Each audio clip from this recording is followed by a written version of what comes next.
Vijalpor police સ્ટેશનમાં ફરજ બજાવતા એક પોલીસકર્મી સામે લાંચ અને તોડબાજીના આક્ષેપો થયા છે। સાયબર ફ્રોડ કેસમાં પકડાયેલા યુવકને છોડવામાં તે પિતાનું નામ કેસમાં ન ઉમેરવા માટે 2.75 લાખની લાંચ લેવાઈ હોવાની ફરિયાદ નોંધાઈ।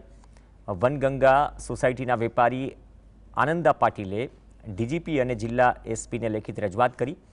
ફરિયાદ મુજબ પોલીસ કોન્સ્ટેબલ ભરત પાટીલ અને એક ખાનગી વ્યક્તિએ ધમકી આપી શરૂઆતમાં 5 લાખની માંગ કરી। બાદમાં 2.75 લાખ લેવામાં આવ્યા હોવા છતાં યુવકને કોર્ટમાં રિમાન્ડ પર મોકલ્યો।